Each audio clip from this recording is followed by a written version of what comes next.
કેમ છો બધા મજામાં? તો આજના લેક્ચરની અંદર આપણે વાત કરવાના છીએ ખૂબ જ સરસ મજાનો અને એકદમ સરળ એવો પ્રશ્ન એ છે હાઇઝનબર્ગનો અનિશ્ચિતતાનો સિદ્ધાંત.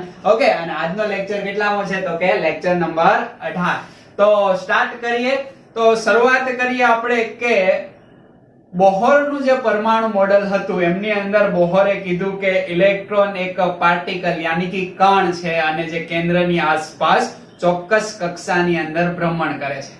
એના પછી દ બ્રોગલી આવ્યા. દ બ્રોગલીએ એવું કીધું કે ઇલેક્ટ્રોન એ કણ અને તરંગ બંને પ્રકારની પ્રકૃતિ ધરાવે. એટલે એવું કીધું કે દ્રવ્ય, ઓકે, અને દ્રવ્ય એને એવું કીધું કે દ્રવ્ય એ કયા તો કે બે પ્રકારની પ્રકૃતિ ધરાવે અને એ પ્રકૃતિ છે કઈ તો કે કણ અને તરંગની. તો ઇલેક્ટ્રોન એક પ્રકારનું દ્રવ્ય છે અને એને સરસ મજાનું દ બ્રોગલીની તરંગ લંબાઈ લેમ્બડા h ના છેદમાં 2π સૂત્ર આપણને આપ્યું. એના આધારિત તમે ઘણા બધા એક્ઝામ્પલ પણ ગણ્યા.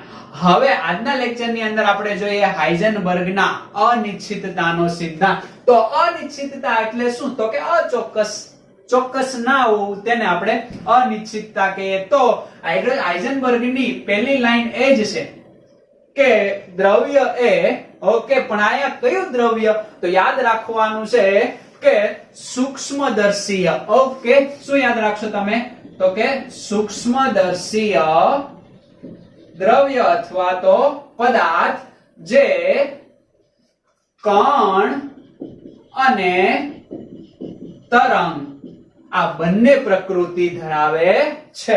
ઓકે, તો આને આપણે શું કહેશું તો કે એ તો ખ્યાલ છે તો કે દ્વૈત સ્વભાવ. કોનો તો કે દ્રવ્યનો. ઓકે, કે સૂક્ષ્મદર્શીય દ્રવ્ય અથવા પદાર્થ કે જે કણ અને તરંગ બંને પ્રકારની પ્રકૃતિ ધરાવે છે.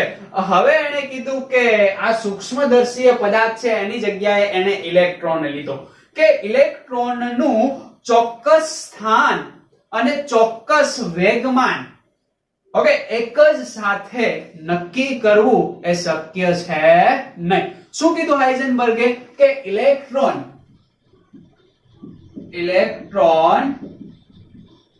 નું ચોક્કસ સ્થાન અને ચોક્કસ વેગમાન યાની કે અથવાની જગ્યાએ તમે વેગ પણ લઈ શકો. ઇલેક્ટ્રોનનું ચોક્કસ સ્થાન અને ચોક્કસ વેગમાન એક સાથે નક્કી કરવું શક્ય નથી.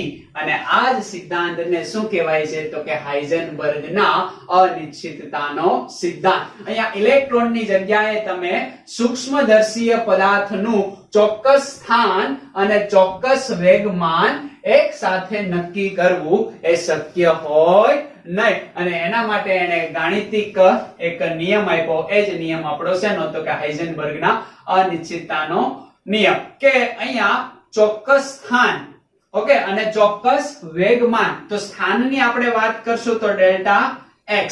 ઓકે, આ ડેલ્ટા x એ શું છે તો કે સ્થાનમાં થતી અનિશ્ચિતતા. ઓકે, ત્રુટિ જેને તમે કહી શકો. ઓકે, તો ચોક્કસ સ્થાનની જગ્યાએ સ્થાનમાં થતો ફેરફાર પણ આપણે કહી શકીએ. ચોક્કસ વેગમાન, ઓકે, ચોક્કસ વેગમાન યાની કે ડેલ્ટા p વેગમાનમાં થતો ફેરફાર અથવા તો વેગમાનની અનિશ્ચિતતા, સ્થાનની અનિશ્ચિતતા એ કોને બરાબર હતી તો કે h/4π. h/4π ને બરાબર અથવા તો એના કરતા મોટી હોઈ શકે છે. એટલે કે બરાબર અથવા તો આના કરતા મોટી યાની કે ઇક્વલ, ગ્રેટર ધેન. ઓકે, આ તો હાઇઝનબર્ગના અનિશ્ચિતતાનો સિદ્ધાંત કે જેમની અંદર આ જે ડેલ્ટા x છે એ શું છે તો કે સ્થાનમાં થતી અનિશ્ચિતતા. સ્થાનમાં થતી અનિશ્ચિતતા આ શું છે તો કે વેગમાનની અનિશ્ચિતતા અથવા તો વેગમાનમાં થતી અનિશ્ચિતતા. ખ્યાલ આવે છે તમને? આ શબ્દ સમજાય છે. h એ પ્લાન્ટ કોન્સ્ટન્ટ પાઈ તો પાઈ હોય, ખ્યાલ આવી જાય. તો આ હવે અહીંયા જે ડેલ્ટા p છે, આ ડેલ્ટા p ને હું શું લખી શકું? તો કે p એટલે વેગમાન અને ડેલ્ટા એટલે વેગમાનમાં થતો ફેરફાર અથવા તો વેગમાનની અનિશ્ચિતતા. હવે આ ડેલ્ટા p છે એને હું આવી રીતના લખી શકું m ડેલ્ટા v, કારણ કે p બરાબર mv થાય ને. હવે m તો કેવું હોવાનું હોય? તો કે કોઈ પણ નું દળ તો કેવું હોવાનું? તો કે ચોક્કસ. એટલે શેમાં અનિશ્ચિતતા થાય? તો કે વેગમાં અનિશ્ચિતતા. સમજ પડે છે? ખ્યાલ આવે છે તમને? આ વાત થઈ વેગમાં અનિશ્ચિતતાની. ઓકે, તો અહીંયા હું આ જે શબ્દ છે એમની અંદર ચોક્કસ વેગમાનની જગ્યાએ વેગ પણ શબ્દ વાપરી શકું. તમને સમજાય છે? ખ્યાલ આવે છે ને તમને? તો આની જગ્યાએ હું શું લખી શકું? તો કે આવું લખી શકું ને કે delta x into delta v greater than equal h upon 4 pi m. આ રીતે પણ લખી શકું. ખ્યાલ આવે છે? ઓકે, તો પેલું એનું કથન, એનું સૂત્ર અને આ સૂત્રની અંદર આ સ્થાનમાં થતો ફેરફાર યાની કે સ્થાન અનિશ્ચિતતા, વેગમાનમાં થતો ફેરફાર યાની કે વેગમાન અનિશ્ચિતતા. વેગમાન બરાબર m delta v. Delta v એટલે વેગમાં થતી અનિશ્ચિતતા. દળ તો કેવો હોય? ચોક્કસ. એમાં કોઈ અનિશ્ચિતતા હોય નહીં. સમજ પડે છે? ઇલેક્ટ્રોન લ્યો તો ઇલેક્ટ્રોનનું દળ કેવું હોય? ફિક્સ હોય. કેટલું હોય ઇલેક્ટ્રોનનું દળ? તો કે 9.1. ઓકે, 9.1 ગુણ્યા 10⁻31 ઘાત કિલોગ્રામ. ખ્યાલ આવે છે તમને? એટલી વસ્તુ તમને સમજાય છે. હવે આ વાક્યને સમજવાનો પ્રયત્ન કરીએ આ સૂત્ર પરથી કે જ્યારે ચોક્કસ સ્થાન, ઓકે, ઇલેક્ટ્રોનનું ચોક્કસ સ્થાન તમને માલુમ હોય, તો ચોક્કસ સ્થાન માલુમ હોય એનો મતલબ શું? તો કે ડેલ્ટા x એ કેવું થઈ ગયું? 0 થઈ ગયું. તો ડેલ્ટા p મળવાનું છે નહીં. એક એક્ઝામ્પલ તમને આપો. દાખલા તરીકે મારી પાસે આ ઇલેક્ટ્રોન છે, એનું વેગમાન મને મળી ગયું. ઓકે, કે ઇલેક્ટ્રોનનું વેગમાન મારી પાસે છે. વેગમાન એટલે શું થાય? p બરાબર mv થાય. ઓકે, તો વેગમાન મારી પાસે છે એનો મતલબ એવો છે કે વેગય મારી પાસે ચોક્કસ છે ઇલેક્ટ્રોનનું દળય મારી પાસે ચોક્કસ છે. ઓકે, તો હવે હું અહીંયા ડેલ્ટા p કહું તો અચોક્કસ શું થઈ જાય? તો કે એ તો 0 થઈ જાય. બધું જ મારી પાસે મળી ગયું છે, મારી પાસે ચોક્કસ છે. શું? તો કે વેગમાન છે. વેગમાન હોય એટલે દળ તો હોવાનું જ છે અને v પણ છે. તો આ p કેવો છે? તો કે ચોક્કસ. ઓકે, આ p કેવો છે ભાઈ? ચોક્કસ. ઓકે, તો આ ડેલ્ટા p યાની કે એવું થાય તો કે વેગમાનમાં થતી અનિશ્ચિતતા અથવા તો અચોક્કસતા. અચોક્કસતા આ ચોક્કસ હોય તો અચોક્કસતા કેવી થઈ જાય? 0 થઈ જાય. હવે આ મને વેગમાન ચોક્કસ મળી ગયું, તો અહીંયા હું ડેલ્ટા p એને આ બાજુ લઉં અને મારે સ્થાનમાં થતી અનિશ્ચિતતા મેળવવી છે. તો આ સમીકરણ delta x into delta p, okay, greater equal h upon 4 pi. ખ્યાલ આવે છે તમને? મારે મેળવવું છે હું હવે? તો કે આ તો મને મળી ગયું. હવે સ્થાનમાં થતી અનિશ્ચિતતા મારે મેળવવી હોય તો ડેલ્ટા x ને સૂત્રનો કરતા બનાવું. Greater equal h upon 4 pi. આ ક્યાં આવશે? તો કે ડેલ્ટા p અહીંયા આવશે. હવે ડેલ્ટા p છે એ તો કેટલું છે ભાઈ? બધું ચોક્કસ છે એટલે ડેલ્ટા ફેરફાર જે અચોક્કસતાનો છે એ તો 0 થઈ ગયો. અને કોઈ પણ ની નીચે 0 હોય એટલે આ વેલ્યુ કેવી થઈ જાય? તો કે ઇન્ફાઇનાઇટ થઈ જાય કે ન થઈ જાય? એટલે કે ડેલ્ટા x સ્થાન તમને ચોક્કસ મળી શકે નહીં. સેમ તમને એવું કીધું હોય કે મારું સ્થાન આ છે ચોક્કસ. ઓકે, x ની વેલ્યુ તમને કંઈક આપી દીધી હોય ચોક્કસ. આ વેલ્યુ કેવી છે ભાઈ? તો કે ચોક્કસ. તો હવે ડેલ્ટા x યાની કે અચોક્કસતા કેટલી હશે? તો કે આ 0 થઈ જાય. તો હવે તમે ડેલ્ટા p મેળવો તો ડેલ્ટા p તમને મળશે? નહીં મળે. કેવી રીતના નહીં મળે? તો કે આ delta p is equal to, okay, is equal to અને ગ્રેટર ધેન, ઓકે, અહીંયા h ના છેદમાં 4 pi. અહીંયા શું આવશે? તો કે ડેલ્ટા x તો 0 છે. કોઈ પણ ના છેદમાં 0 હોય એ વેલ્યુ કેવી થાય? તો કે અનંત થઈ જશે. ખ્યાલ આવે કે નો ખ્યાલ આવે? તો ડેલ્ટા p યાની કે આ વાત થઈ વેગમાનની અનિશ્ચિતતાની, એ એકદમ અનંત છે.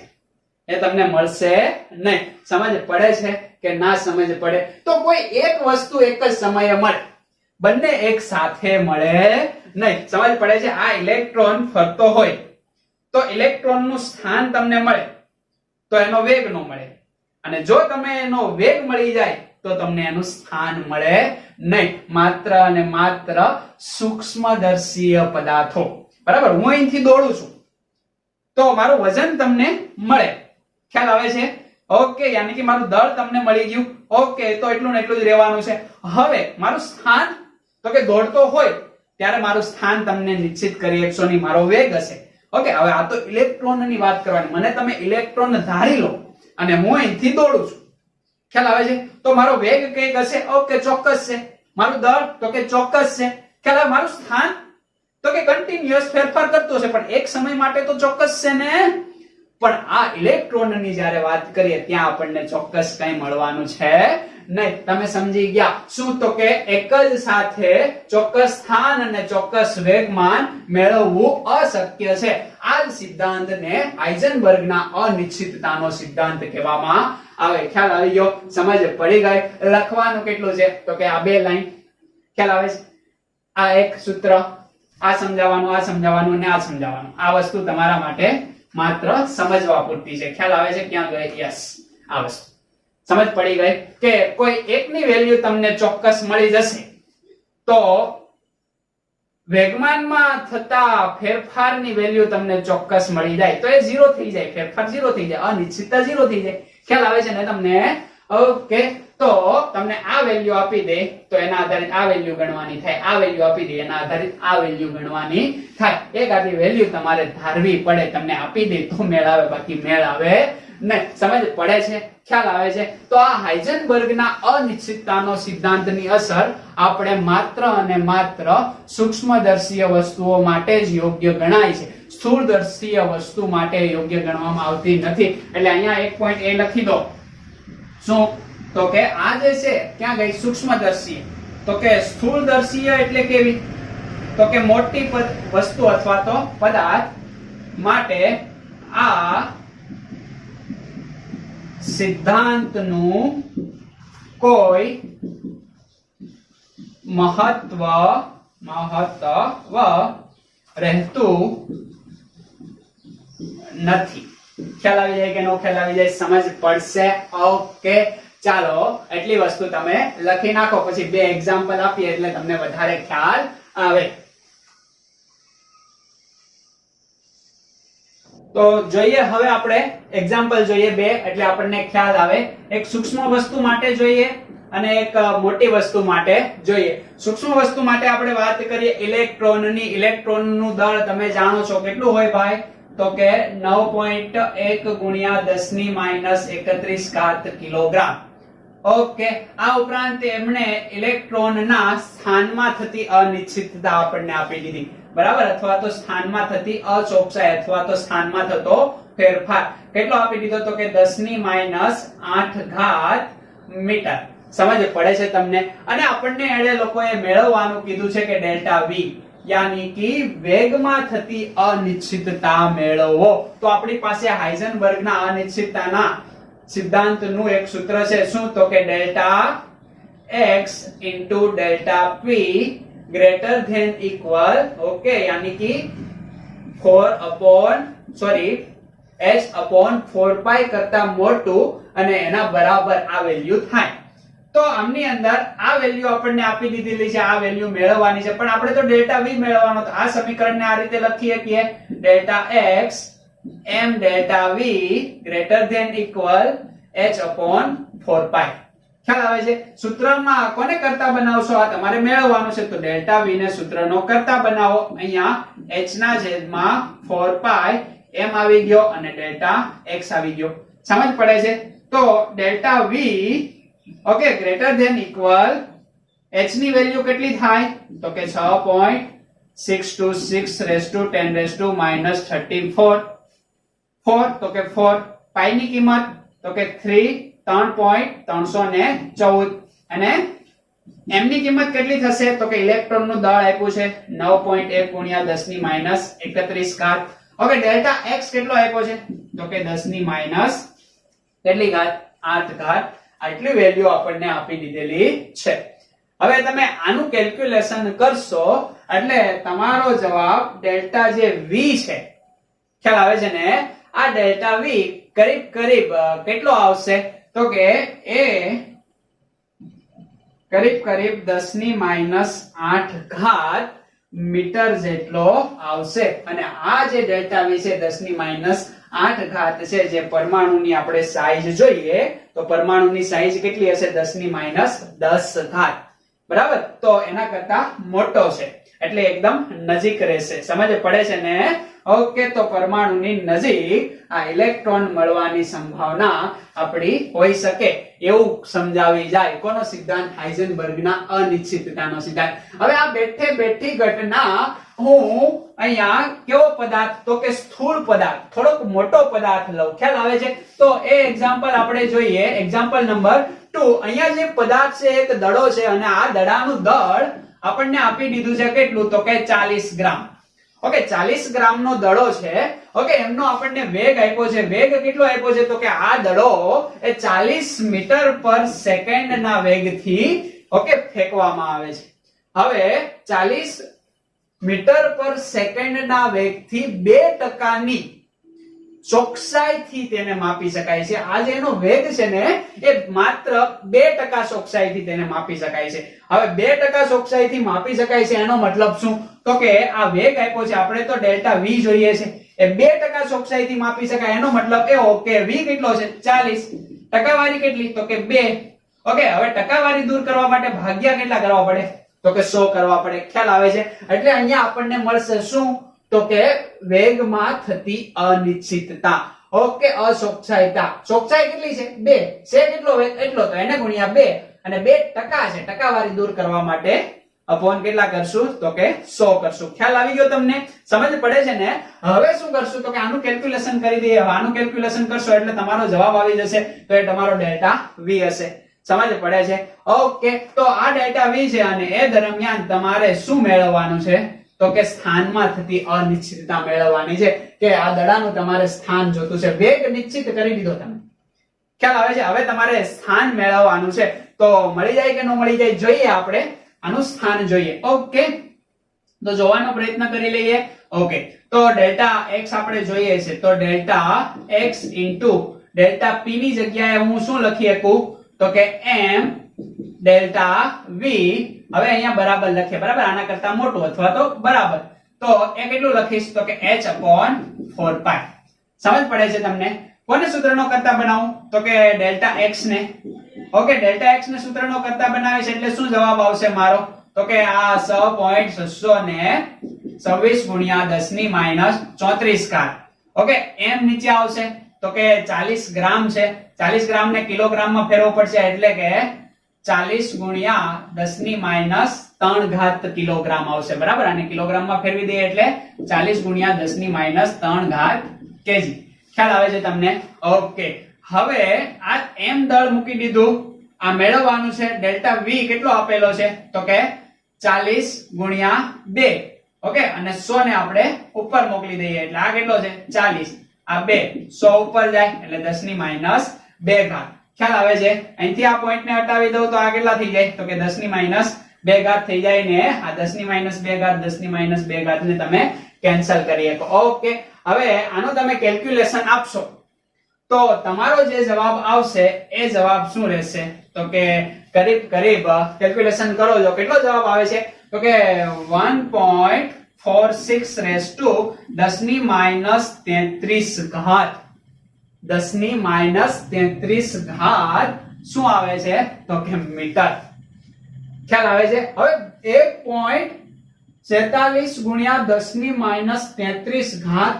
મીટર એટલો જવાબ આવે છે આનો મતલબ એવો થાય કે આ તમારો શું છે તો કે પરમાણુ આ એમનું કેન્દ્ર છે ઓકે આ પરમાણુનો વ્યાસ કેટલો છે તો કે 10⁻10 ઘાત તો આના કરતા કેટલા ગણું તો કે 10⁻18 ઘાત ગણું શું જોવા મળે છે તો કે પેલું મોટું જોવા મળે છે ત્યારે મેળ આવે એટલો મોટો પરમાણુ હોય તો એટલે આ કેવું છે તો કે અચોક્કસ એકદમ નાનું માપ જોવા મળે છે દેખાય છે ને એટલે કેવું કહેવાય છે તો કે અચોક્કસ કહેવાય છે આ માપ તમારું ગણી શકો એવું કહી શકાય પણ આ માપ ગણી શકો એવું કહી શકાય નહીં એટલે મોટા પદાર્થ માટે હાઇઝનબર્ગના અનિશ્ચિતતાનો સિદ્ધાંત આપણે લાગુ પાડી શકીએ નહીં એ તમે અહીંથી જોઈ શકો છો ખ્યાલ આવી ગયો તમને એટલી મોટી ઓકે આમ જોઈએ તો આ બહુ નાનું કહેવાય પણ અહીંયા અને આ પરમાણુના વ્યાસ વચ્ચેનો તફાવત 10⁻18 ઘાત અહીંયા જો એકદમ ઓછો છે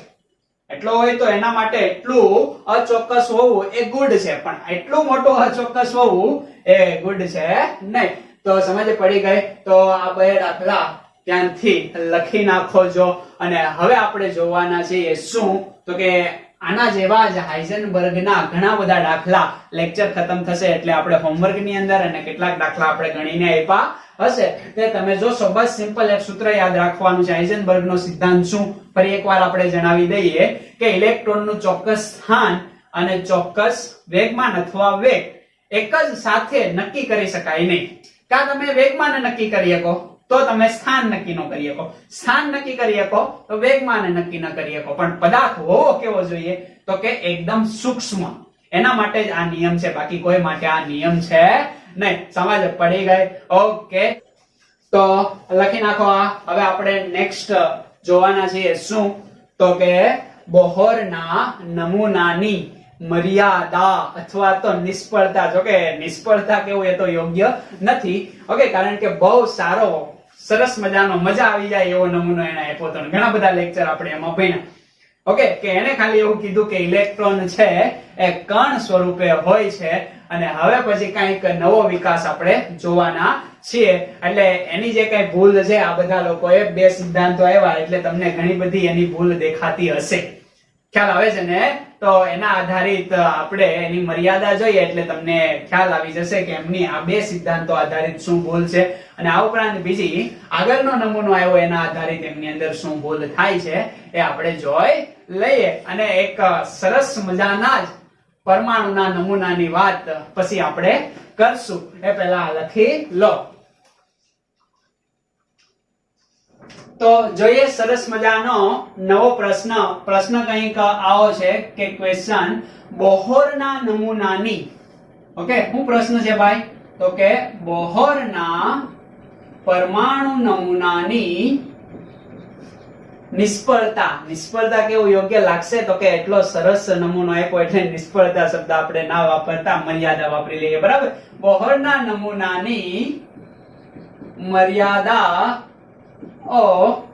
લખો અથવા સમજાવો. તો આમના નમૂનાની આપણે મર્યાદા સમજી લઈએ. પહેલી મર્યાદા એવી હતી કે આ બોહરનો નમૂનો છે એ માત્ર અને માત્ર એક જ ઇલેક્ટ્રોન વાળા સ્પીસીસ.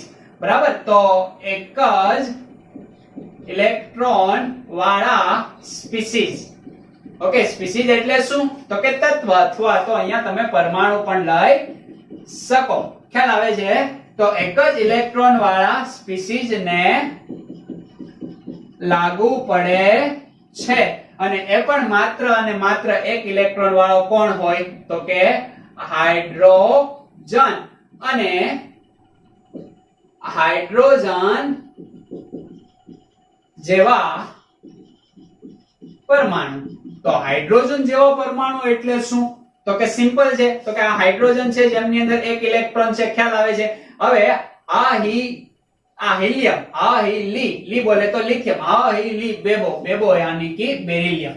ખ્યાલ આવે છે? તો આમની અંદર ક્રમશઃ ઇલેક્ટ્રોન શું થતા જાય છે, તો કે વધતા જાય છે. અહીંયા 2 છે, 3 છે, 4 છે. તો આમાંથી એક ઇલેક્ટ્રોન આપણે રિમૂવ કરી દઈએ એટલે અહીંયા એક પ્લસ આવશે. એટલે હવે એક ઇલેક્ટ્રોન થઈ ગયો. અહીંયાથી 2 ઇલેક્ટ્રોન રિમૂવ કરી દઈએ એટલે 2 પ્લસ આવશે. એટલે અહીંયા એક ઇલેક્ટ્રોન થઈ ગયો. અહીંયાથી 3 ઇલેક્ટ્રોન રિમૂવ કરી દઈએ એટલે અહીંયા એક આવશે. એટલે અહીંયા 3 પ્લસ આવશે. ખ્યાલ આવે કે નો ખ્યાલ આવે? તો આ હાઇડ્રોજન જેવા પરમાણુ બની ગયા ને. તો આ હાઇડ્રોજન જેવા પરમાણુ, ઓકે, આ હાઇડ્રોજન, તો આવા પરમાણુ માટે જ આ બોહરનો નમૂનો સમજાવી શકાય છે, બાકી સમજાવી શકાતો નથી. ઓકે, તો આ પેલી એની મર્યાદા થઈ ગઈ કે માત્ર હાઇડ્રોજનને લાગુ પડે. બીજી આપણે એની મર્યાદા જોઈએ તો બીજી મર્યાદા એ છે કે બોહરે ઇલેક્ટ્રોનને ગતિશીલ કણ કીધું. ઓકે, કે ઇલેક્ટ્રોન એ ગતિશીલ કણ છે. ઇલેક્ટ્રોન શું છે? ગતિશીલ કણ. તેમણે ઇલેક્ટ્રોન ના દ્વૈત સ્વભાવ વિશે માહિતી આપી શક્યા નહીં. ખ્યાલ આવે છે? તો ઇલેક્ટ્રોન એ ગતિશીલ કણ છે. તેમના દ્વૈત સ્વભાવ વિશે માહિતી આપી નહીં. એ માહિતી તમને ક્યાંથી મળી? તો કે ધ બ્રોગલી પરથી તમને માહિતી મળી. એટલે આ ધ બ્રોગલીએ કીધું કે ઇલેક્ટ્રોન એ દ્વૈત સ્વભાવ ધરાવે છે. એટલે આ શું બની ગઈ? બોહરના નમૂનાની મર્યાદા. ખ્યાલ આવે છે ને? પેલા બોહરનો નમૂનો આવ્યો, પછી ધ બ્રોગલી આવ્યા. એટલે આ બોહરના નમૂનાની મર્યાદા બની ગઈ કે બોહરે એવું કીધું કે ઇલેક્ટ્રોન ઓકે એક કણ છે જે પરમાણુ કેન્દ્રની આસપાસ ચોક્કસ કક્ષામાં ભ્રમણ કરે છે. ધ બ્રોગલીએ કીધું કે ઇલેક્ટ્રોન કણેય છે અને તરંગ પણ છે. તમે એક્ઝેક્ટ સમજી ગયા. ઓકે, એના પછી આપણે વાત કરીએ તો કે ત્રીજી જેની મર્યાદા છે તો બોહરે ઇલેક્ટ્રોન માટે તેની ત્રિજ્યા સમજ પડે છે. ઇલેક્ટ્રોન માટે આપણે ત્રિજ્યા મેળવી બતાવી. ત્રિજ્યાનું સૂત્ર તમે જાણો જ છો 0.53 n²z એંગસ્ટ્રોમ. ઓકે, તો બોહરે પરમાણુની ત્રિજ્યા મેળવી દીધી. ખ્યાલ આવે છે કે ઇલેક્ટ્રોન ક્યાં ભ્રમણ કરે છે? તો અહીંયા તમને આકૃતિ દ્વારા સમજાવું તો આ કેન્દ્ર છે, અહીંયા ઇલેક્ટ્રોન ભ્રમણ કરે છે. તો ઇલેક્ટ્રોનનું સ્થાન એની ત્રિજ્યા વડે દર્શાવી શકાય? તો યસ. તો બોહરે પરમાણુની ત્રિજ્યા વડે ઇલેક્ટ્રોનનું સ્થાન ચોક્કસ નક્કી કરી બતાવ્યું. ખ્યાલ આવે છે તમને? આ ઉપરાંત એને ઇલેક્ટ્રોનનો વેગ પણ બતાવ્યો. કયું સૂત્ર તમે વાપરો? તો કે 2.18 ગુણ્યા 10⁶. અહીંયા z, અહીંયા n. ખ્યાલ આવે છે? શું આવશે? તો કે મીટર પર સેકન્ડ ની અંદર. તો ઇલેક્ટ્રોનનો એને વેગ પણ બતાવ્યો. ખ્યાલ આવે છે ને? તો વેગ બતાવ્યો તો ઇલેક્ટ્રોનનું દળ તો તમે જાણતા જ હોય. એ તો કેવું હતું? તો કે ચોક્કસ. ઓકે, ઇલેક્ટ્રોનનું દળ m એ કેવું છે? ચોક્કસ. તો દળ ઇલેક્ટ્રોનનું ચોક્કસ, ઇલેક્ટ્રોનનો વેગ ચોક્કસ. ખ્યાલ આવે છે? ઇલેક્ટ્રોનનું સ્થાન ચોક્કસ. તો આ બધું જ એક સમયે શક્ય છે. એકદમ ચોક્કસ એક સાથે શક્ય છે. તો આ એમની શું બની ગઈ? મર્યાદા. કયા સિદ્ધાંત પરથી? હમણાં જ આપણે ભણ્યા. કયો સિદ્ધાંત?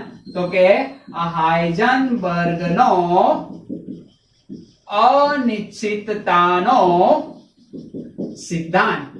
ઓકે, જેમની અંદર એમને જણાવ્યું કે સૂક્ષ્મ કણ ઇલેક્ટ્રોન જે છે એમનું એક જ સમયે ચોક્કસ સ્થાન અને ચોક્કસ વેગ અથવા વેગમાન મેળવી શકાય નહીં. જ્યારે આ ભાઈએ એવું કહી દીધું કે ઇલેક્ટ્રોનનું ચોક્કસ સ્થાન અને વેગમાન મેળવી શકાય છે, પણ વાસ્તવિકતા શું છે? મેળવી શકાતું નથી. એટલે આ શું બની ગઈ? એની મર્યાદા, એની ખોટ, ખામી થઈ ગઈ. સમજ પડે છે? એના પછી 4th નંબરની અભિધારણા બહુ સરસ મજાની છે કે એને બતાવ્યું કે વર્ણપટ રેખાનું વિપાટન એને જોવા મળ્યું કે ઇલેક્ટ્રોન જ્યારે એના ઉપર આપાત થાય છે ત્યારે ઇલેક્ટ્રોન એ વિદ્યુત ચુંબકીય તરંગો છે. ખ્યાલ આવે છે? ઓકે, તો આ જે ઇલેક્ટ્રોન છે એટલે જે રેખાઓની અંદર એને વિપાટન જોવા મળ્યું. તો અહીંયા આપણે 4th નંબરની એમની મર્યાદા આપીએ કે વર્ણપટ રેખાઓમાં વિદ્યુત ચુંબકીય તરંગોની અસર હેઠળ વિપાટન. ઓકે, વિપાટન એટલે પેલું સ્પ્લિટિંગ થવું કે ઝાખું થઈ જવું, બરાબર વ્યવસ્થિત દેખાવું નહીં, ખામી ઉદ્ભવવી. ઇન શોર્ટ ખ્યાલ આવે છે ને? આજે વિપાટન હું તો કે વર્ણપટ રેખાઓમાં વિદ્યુત ચુંબકીય તરંગોની અસર હેઠળ વિપાટન જોવા મળ્યું. ખ્યાલ આવે છે ને? જોવા મળ્યું. તો હવે આ જે વિપાટન જોવા મળ્યું એ કોણ ના સમજાવી શક્યા? તો કે આ બોહર. સમજ પડે છે? તો આ બોહરના પરમાણુ મોડેલની અંદર કંઈક ખામી હોય, બાકી વિપાટન જોવા મળવું જોઈએ નહીં. વિપાટન એટલે એક ક્ષતિ કે બરાબર લાઈનો મળવી નહીં. ખ્યાલ હવે એમની અંદર ખાસ યાદ રાખવાનું છે કે આ વિદ્યુત ચુંબકીય તરંગોમાંથી જો આ જે વિદ્યુત ક્ષેત્ર લાગુ પાડવામાં આવે, શું? વિદ્યુત ક્ષેત્ર, તો એક અસર અલગ જોવા મળે, અને ચુંબકીય ક્ષેત્ર માત્ર લાગુ પાડવામાં આવે તો એક બીજી અસર જોવા મળે. તો ચુંબકીય ક્ષેત્ર માટે કઈ અસર? તો કે ઝીમેન અસર. ઓકે, યાની કે ચુંબકીય ક્ષેત્રની હાજરીમાં ઝીમેન અસર દર્શાવે છે બોહરનો પરમાણુય મોડલ, અને વિદ્યુત ક્ષેત્રની હાજરીમાં એ દર્શાવે છે સ્ટાક અસર. કઈ અસર? સ્ટાક અસર. આ બંને અસરની માહિતી આપણે ધોરણ 10, ધોરણ 11 કે ધોરણ 12 આ બધામાં આપણે મેળવવાની નથી. માત્ર એમના નામ યાદ રાખવાના છે કે એમની અંદર આ ખામી ઉદ્ભવતી અસર, જેને શું કહેશું કે ચુંબકીય ક્ષેત્ર આપણે પાસ કરશું તો ઝીમેન અસર ઉદ્ભવશે, વિદ્યુતીય ક્ષેત્ર પાસ કરશું તો સ્ટાક અસર ઉદ્ભવશે. બસ આ બે નામ યાદ રાખવાના છે, બીજું કંઈ યાદ રાખવાનું નથી. તો મુખ્ય અભિધારણા વર્ણપટ રેખાઓનું વિદ્યુત ચુંબકીય તરંગની અસર હેઠળ વિપાટન જોવા મળ્યું. ખ્યાલ આવે છે? જે શું થઈ ગઈ? તો કે બોહરના નમૂનાની મર્યાદા જોવા મળવું ના જોઈએ. વ્યવસ્થિત આપણને લાઈનો વર્ણપટ મળવા જોઈએ, પણ આ એ સમજાવી શક્યા નહીં કે માત્ર ચુંબકીય ક્ષેત્ર આપો. ઓકે, ચુંબકીય ક્ષેત્ર તરંગો હોય તો સ્ટાક અસર દ્વારા વિપાટન જોવા મળે. ઓકે, સોરી, ચુંબકીય ક્ષેત્ર દ્વારા ઝીમેન અસર દ્વારા અને વિદ્યુત ક્ષેત્ર દ્વારા સ્ટાક અસર દ્વારા શું જોવા મળે? વિપાટન જોવા મળે. ઓકે, વિપાટન યાની કે લાઈન તમને આવી રીતના વ્યવસ્થિત મળતી હતી, આની જગ્યાએ શું જોવા મળે? તમને આવી રીતના અમુક લાઈન જોવા મળે. બરાબર, અનિયમિત અમુક લાઈન થતી જોવા મળે. એ આ સમજાવી શક્યા નહીં. એના પછી 5 નંબરની અભિધારણા જે ખૂબ જ અગત્યની છે અને એકદમ સિમ્પલ છે કે અલ્ટ્રા સ્પેક્ટ્રોસ્કોપી. શું? તો કે અલ્ટ્રા સ્પેક્ટ્રોસ્કોપી પદ્ધતિ. ઓકે, અદ્યતન અલ્ટ્રા સ્પેક્ટ્રોસ્કોપિક પદ્ધતિ દ્વારા એકદમ સરસ મજાનું માઇક્રોસ્કોપ મેળવવામાં આવ્યું. ત્યારે જે આ બોહરના પરમાણુય નમૂનાનું જે રેખાના વર્ણપટનો અભ્યાસ કરવામાં આવ્યો તો એમાં ઘણી બધી જગ્યાએ શું જોવા મળ્યું? તો કે એકબીજાની રેખા પાસે જોવા મળી. કારણ કે વધારે ઝૂમ કરે એવા પાવર વાળા માઇક્રોસ્કોપનો અંદર એનો વર્ણપટ જોવામાં આવ્યો તો એ શું જોવા મળ્યો? તો કે એની રેખાઓ એકબીજાની અંદર મળતી ઘૂસતી જોવા મળે છે. ખ્યાલ આવે છે? જેના કારણે આનો જે નમૂનો છે એ મર્યાદાની અંદર આવી ગયો. સમજ પડે છે? તો અલ્ટ્રા સ્પેક્ટ્રોસ્કોપી પદ્ધતિ વડે આ જે બોહરનો નમૂનો સમજાવી શકાતો નથી. ઓકે, એના પછી 6 નંબરની અભિધારણા કે પરમાણુમાંથી જેમ જેમ આગળ વિકાસ થતો ગયો, પરમાણુમાંથી રાસાયણિક બંધન વડે અણુનું નિર્માણ થાય છે, જે ના અંગે કોઈ પણ પ્રકારની માહિતી આપેલ નથી. ખ્યાલ આવે છે ને? આપેલ નથી. આ 6 નંબરની અભિધારણા સમજ પડી જાય તો 5 નંબરની અલ્ટ્રા સ્પેક્ટ્રોસ્કોપિક પદ્ધતિ અથવા તો તકનીકી વડે જે વર્ણપટ જોવામાં આવ્યો તો એમાં હાઇડ્રોજનના વર્ણપટની અંદર જે રેખાઓ હતી એકબીજા સાથે મળતી આવતી હતી. બરાબર, તો એ સમજાવી શક્યા નહીં. આ ઉપરાંત પરમાણુમાંથી રાસાયણિક બંધન દ્વારા અણુનું નિર્માણ થાય. ખ્યાલ આવે છે ને તમને? ઓકે, આ હાઇડ્રોજન છે, આ ઓક્સિજન છે, એમાંથી પાણીના અણુનું નિર્માણ થશે તો આ બંને વચ્ચે રાસાયણિક પ્રક્રિયા થશે. તો આના અંગે કોઈ માહિતી આપી નથી કે એક પરમાણુ બીજા પરમાણુ સાથે જોડાઈને અણુ બનાવે, એની અંગે કોઈ માહિતી બોહરે આપી નથી. એટલા માટે જ એનું આ મોડલ આગળ જતા કેવું થઈ ગયું? તો કે ફેલ, નિષ્ફળ થયું. ખ્યાલ આવે છે ને? અને એક સરસ મજાના નવા જ મોડલનો આપણે વિકાસ કરવો પડ્યો અને એ વિકાસનો ફાળો બે વૈજ્ઞાનિકોને જનરલી વધારે જાય. કયા બે વૈજ્ઞાનિક? કે આ બોહરનું મોડેલ ફેલ ગયું એમાં મુખ્ય વૈજ્ઞાનિક હતા દ બ્રોગલી, કે એમણે કીધું કે ઇલેક્ટ્રોન એ બંને પ્રકારની પ્રકૃતિ ધરાવે, એટલે એક મર્યાદા એ બની ગઈ. બીજું હતું હાઇઝનબર્ગના અનિશ્ચિતતાનો સિદ્ધાંત. આણે કીધું કે ભાઈ બધું ચોક્કસ હોય. એને કીધું ત્રિજ્યા, તો કે હા મળે. વેગ, તો કે હા મળે. બંને એક સાથે મળવા શક્ય છે? તો કે નહીં. તો એવું કોણે કીધું? તો કે હાઇઝનબર્ગે. તો હાઇઝનબર્ગ અને દ બ્રોગલીએ આ બોહરને કેવો પાડ્યો? ખોટો પાડ્યો.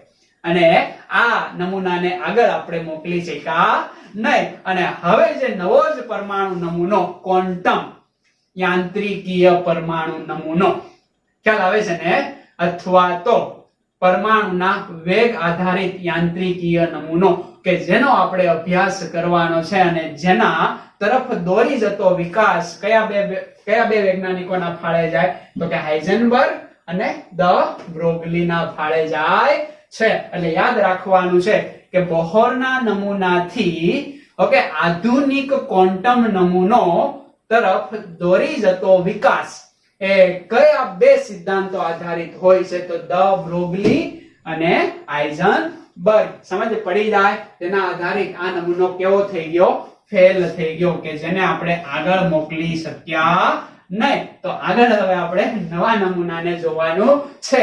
એ પહેલા આજનો લેક્ચર ખતમ કરીએ એ પહેલા ઘણું બધું હોમવર્ક અને ઘણા બધા દાખલા હાઇઝનબર્ગના અનિશ્ચિતતાના સિદ્ધાંત આધારિત આપણે આપ્યા છે, તો એને ખાસ તમારે જોવાના છે. તમે આ મર્યાદા એક્ઝેક્ટલી સમજ્યા. ખ્યાલ આવે તમારી બુકની અંદર નિષ્ફળતા અને મર્યાદા બંને ડિફરન્ટ કરેલી છે, પણ આ એક જ છે, બરાબર. બંનેને એટલી એક સાથે લખવાની છે. પ્રશ્ન પૂછાય 3 માર્ક્સ ની અંદર તો આ 6 મર્યાદા તમારે લખી દેવાની હોય. 2 માર્ક્સ ની અંદર પૂછાય તો કોઈ પણ 4 મર્યાદા તમે લખી શકો. ઓકે, ખ્યાલ આવશે. આ 2 મર્યાદા તમને યાદ જ રહી જવી જોઈએ.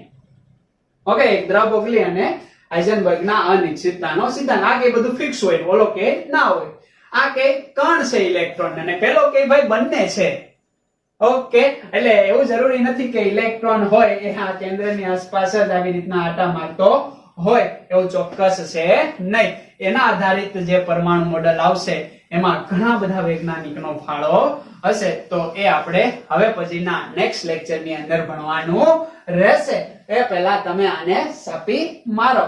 ચાલો તો આપણે મળીએ અને તમે હોમવર્ક પણ કરજો.